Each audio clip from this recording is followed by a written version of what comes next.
Nós estamos com Paulo Antonioli, que é diretor de inovações e serviços digitais da Amdocs. Paulo, muito obrigada pela visita aqui no FutureCon. Imagina, eu que agradeço o convite. Paulo, me disseram que você é a pessoa de inteligência artificial dentro da Amdocs. Como é que você está vendo a exploração de inteligência artificial, esse hype de inteligência artificial, e como é que ele pode ser aplicado no setor de telecomunicações?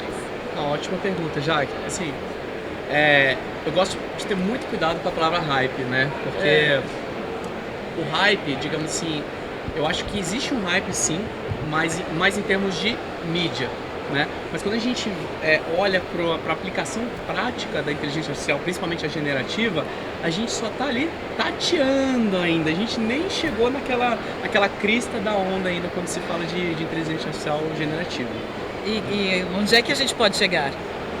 Olha, o céu é o limite. E eu acho que essa é a beleza da tecnologia, né? A gente vai tateando e aprendendo junto com a necessidade dos nossos clientes aonde é que a gente pode chegar. Mas o fato é que uma coisa que a gente tenta chamar bastante atenção, né? Que existe ali aquela... Principalmente quando se fala de inteligência artificial generativa, existe ali aquela armadilha do hype, né? Às vezes a expectativa do nosso cliente está tão alta que quando chega o primeiro resultado, se aquele resultado não bate ali na expectativa, aí a pessoa ou o cliente já dá uma desanimada, desiste. E na verdade a inteligência artificial, ela é evolutiva, né? A gente precisa treinar os algoritmos, a gente precisa melhorar os algoritmos. Então, a primeira vez, talvez essa inteligência artificial te entregue 10% do resultado que você esperava, mas a segunda ela vai te entregar 20%, a terceira ela vai te entregar 30%, 40%, 50%, e talvez de 50% já dê um pulo para 80%, né? Então acho que é assim mesmo, a gente tem que começar, o importante é começar. E aí a partir desse começo você vai vendo a trilha evolutiva. E quais projetos você tem visto aí no setor? Olha, a gente tem visto, isso também é uma pergunta muito boa, porque a inteligência artificial, quando se começou a explorar o assunto, se tinha uma noção que ela era muito megalomaníaca, né? Que ela ia resolver problemas gigantescos de rede, rentabilização de ativo, etc. E a gente está vendo os clientes buscando um caminho muito mais prático. Por exemplo, experiência do cliente, né? Como que eu posso usar a inteligência artificial generativa, por exemplo, para impactar a experiência dos nossos clientes? Né? A gente tem visto o caminho da inteligência artificial generativa mais para esse lado, Customer Experience. Tá. Experiência... Se procura não bater na mesa. Tudo bem. Italiano, né? Fala com a mão. E dessas experiências que você tem vivenciado, o que de tangível a gente pode Ótima divulgar? pergunta, porque esse é outro tema também, né? Que a gente vê muita gente falando sobre o assunto, mas cadê os casos práticos, né? Cadê os exemplos práticos disso aí? Um dos casos que eu posso te dizer é, por exemplo, pensa a última vez que você foi trocar ou comprar um plano de internet, por exemplo, né? Para sua casa. Às vezes você pensou, olha, eu sou uma pessoa, meu filho joga o videogame, joga online, eu às vezes dou uma aula à noite, ou eu tenho várias calls durante a tarde, quantos megas que eu preciso, né? Você mesma é que precisa falar assim, olha, você mesma precisa estimar a sua necessidade, né? A sua capacidade, né? E aí você fala, olha, eu acho que eu preciso de, por exemplo, 500 mega, né? Agora, depois que você decidir esse 500 mega, você começa a fazer uma busca na sua operadora, você tem que, por exemplo, entrar no site da sua operadora para entender os planos, ou você precisa ligar no call center da sua operadora, ou entrar no aplicativo da sua operadora, né? E se eu dissesse que com a inteligência artificial generativa, eu tiro toda essa complexidade da sua mesa de ter que buscar esse plano, eu simplesmente coloco um chat à sua disposição, e onde você pode dizer, olha, eu sou a Jaque, tenho uma família eu sou a Jaque, tenho uma família, na minha residência moram, por exemplo, 4 pessoas, eu preciso de internet para que supra as capacidades, as necessidades de 4 pessoas, né? E aí essa inteligência artificial já vai buscar para você, ela tá plugada no catálogo de produtos da operadora e vai falar assim, olha, para suas necessidades eu te recomendo 500, ou por exemplo eu te recomendo 800 mega, e aqui são os planos que eu tenho que disponibilizam essa capacidade. Eu estou tirando toda essa complexidade decisória do seu lado como cliente, entende? Entendo e acho muito interessante, porque uma das discussões que eu ouvi aqui, por exemplo, era que um casal de idosos, por exemplo, não consome o mesmo tanto de internet que uma família com 4 filhos adolescentes que ficam ali jogando boa parte do tempo. E essa customização hoje não existe, ou seja, o que você está me dizendo é que a operadora pode, ao invés de oferecer o pacote A, B ou C, ela pode me permitir construir o meu pacote. Exatamente, ou além dessa capacidade, você também pode explicar o que você precisa.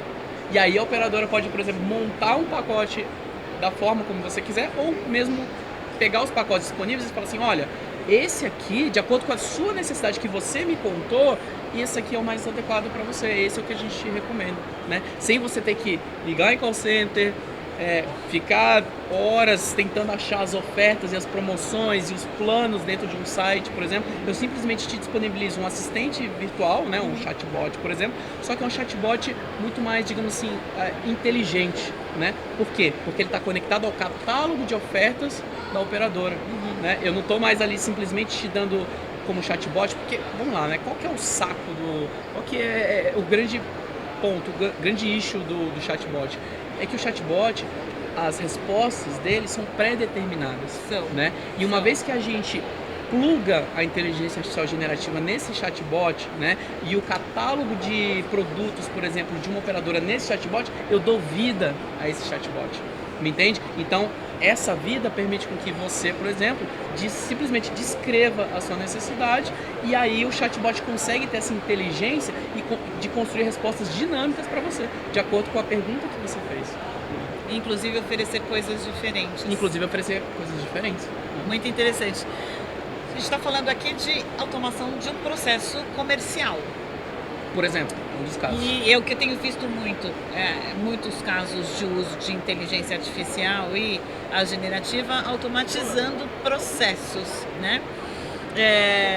Pensando em telecomunicações, as redes também precisam ter a manutenção automatizada, por exemplo.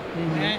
Ou os outros serviços da operadora, que mais que a operadora pode explorar com inteligência artificial generativa? Olha, vamos pensar o seguinte, né? Toda operadora tem sistemas novos a todo momento, né? Processos novos a todo momento.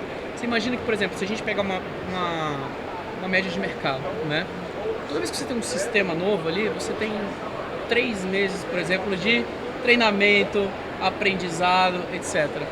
Agora você imagina que, e aí eu estou investindo recurso, tempo, eu preciso de pessoas para treinarem essas novas pessoas a utilizarem o sistema. Agora você imagina se eu tenho a habilidade de, por exemplo, pegar todo aquele conhecimento, toda a documentação daquele sistema e colocar dentro de um chatbot, por exemplo, né? Mais uma vez, eu estou plugando coisas já existentes dentro do chatbot, dando inteligência a esse chatbot. E quando eu, que sou um novo usuário desse sistema, tiver alguma dúvida, eu não vou mais procurar no manual, eu não vou sair correndo atrás do meu tutor, da pessoa que me ensinou, eu vou chegar nesse chatbot e perguntar como eu faço tal coisa nesse sistema. E aí eu vou ter essa resposta, né? Então, é isso que a gente está buscando, empoderar pessoas ali no fim da cadeia e também aplicações já existentes, como por exemplo o chatbot, né? Empoderar essas pontas, né? Tanto a ponta da tecnologia, melhorar a tecnologia já existente, quanto as pessoas. E para o pequeno provedor com 5.000 assinantes, 10.000 assinantes, o que você vislumbra? Provedor com 5.000, o que ele poderia fazer com o chatbot? Olha, o chatbot não, né? Com inteligência artificial generativa. Exato. Então, esse é um ponto, né? Muitas vezes a gente... É uma armadilha perigosa, tá, Jaque? Porque a gente, como provedor de serviços, quando a tecnologia está tão no hype assim, é fácil pra gente, por exemplo, um cliente chegar pra gente e falar assim, você tem tal solução? Sim. E eu falo, tenho, claro que eu tenho, eu te entrego em tanto tempo e vai custar tanto, né? Quando na verdade essa não é a resposta correta, ou não deveria ser a resposta correta. A resposta correta deveria ser: tenho sim a solução, mas para que você precisa?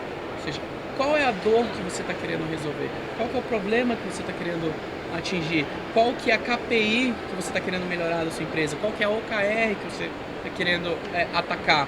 Qual que é o problema de negócio que você está querendo resolver? Então, quando você diz, uma operadora de 5 mil, na verdade eu tenho que fazer a seguinte pergunta. Eu não posso chegar com a solução pronta. Eu tenho que perguntar, qual é a sua dor? No momento que, mais do que provedores de tecnologia, nós da Amdocs somos provedores de soluções. E uma solução só pode ter esse nome se ela soluciona algum problema, né? Se ela soluciona alguma dor. Então é isso que a gente busca. Nesses casos, por exemplo, quando um cliente de 5 mil, né, usuários, ou de 10 mil, ou de 1 milhão, chega pra gente e fala, o que você tem para resolver? Na verdade, minha primeira pergunta é, qual é o seu problema? Né? E aí sim a gente tenta abrir o nosso portfólio de produtos e serviços. Entendi.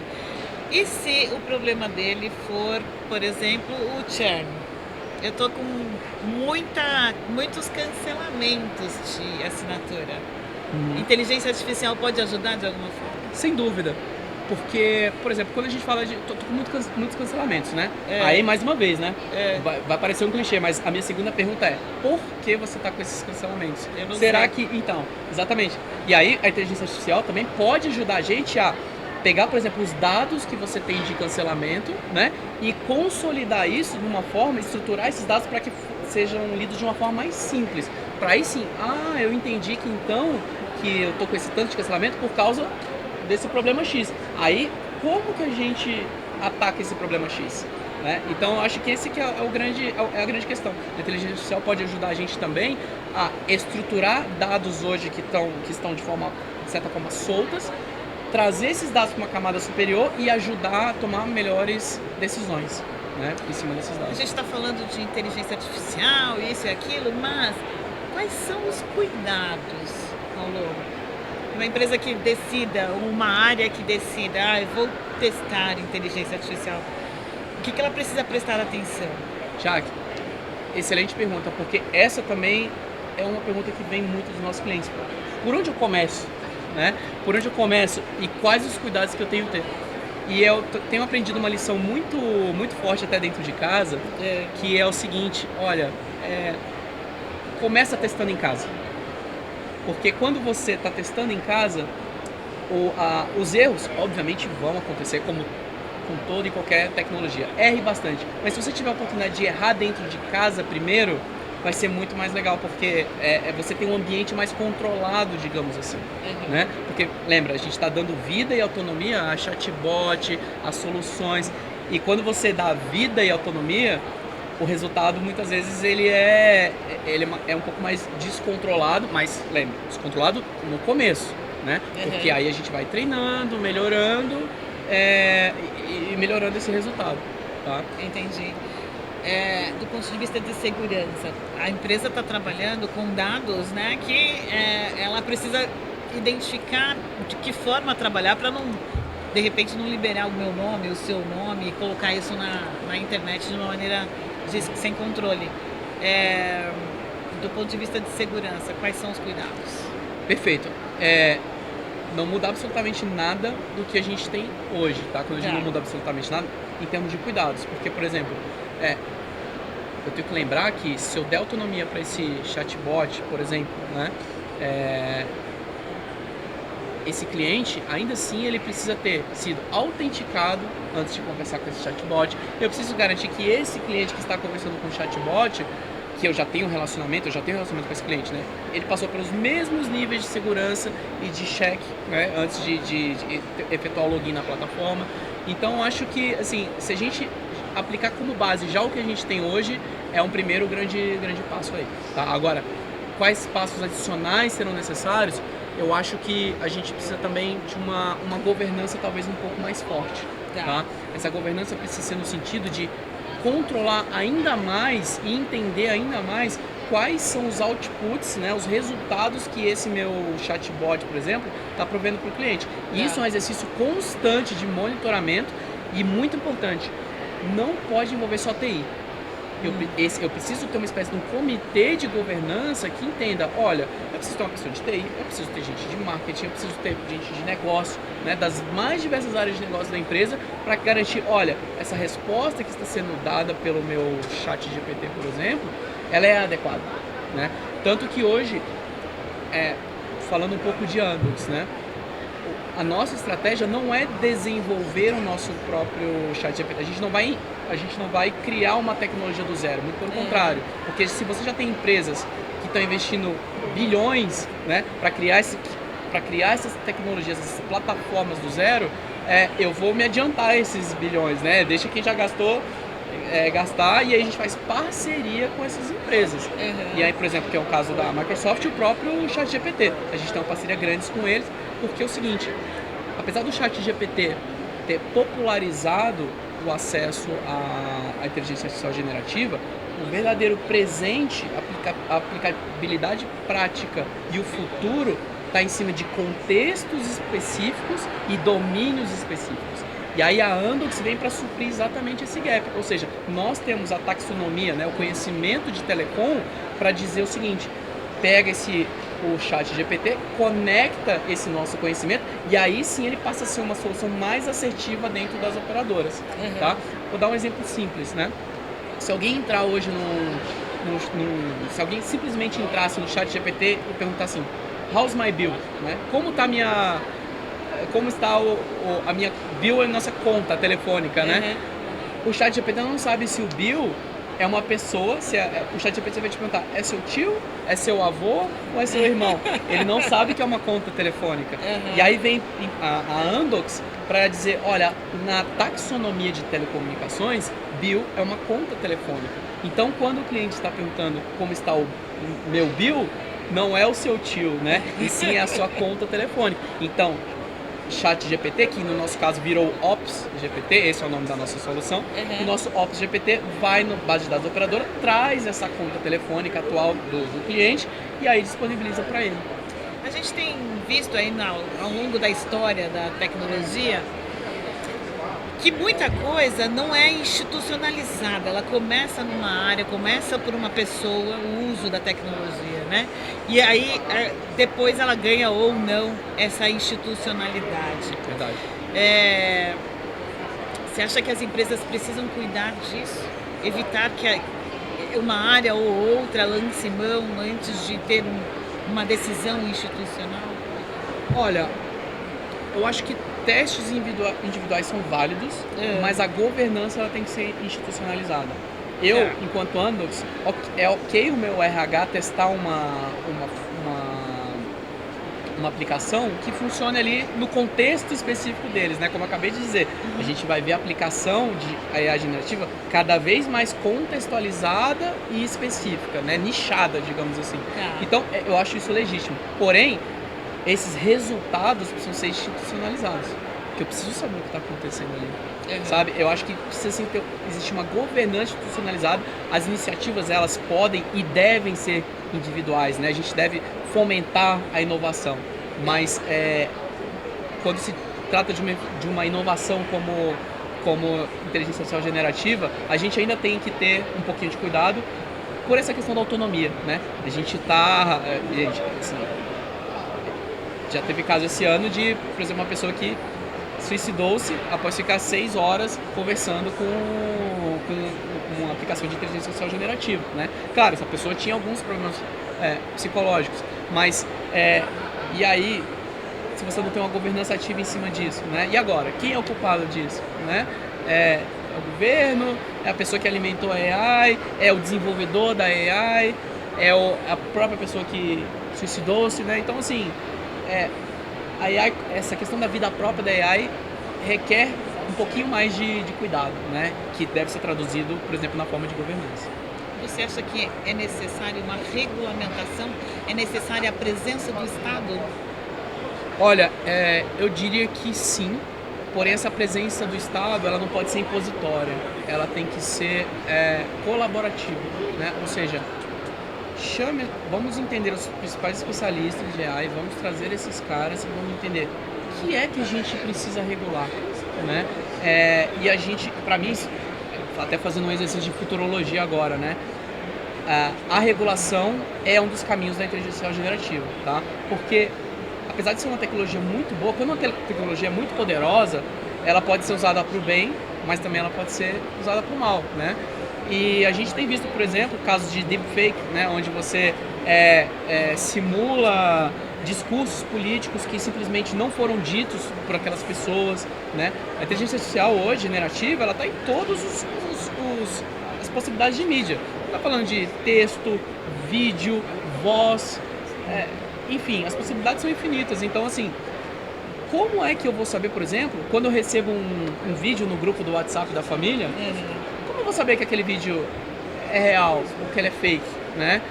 Eu, por exemplo, talvez, por estar na área, tenha algumas dicas que me fazem ali reconhecer o vídeo. Mas, por exemplo, será que a minha tia que está compartilhando o vídeo do WhatsApp, ou será que a minha avó que tem 80 anos que está no meu grupo da família, será que ela sabe reconhecer isso? Certamente não. Então, e aí existe um grande potencial de desinformação, né, em cima da inteligência artificial generativa.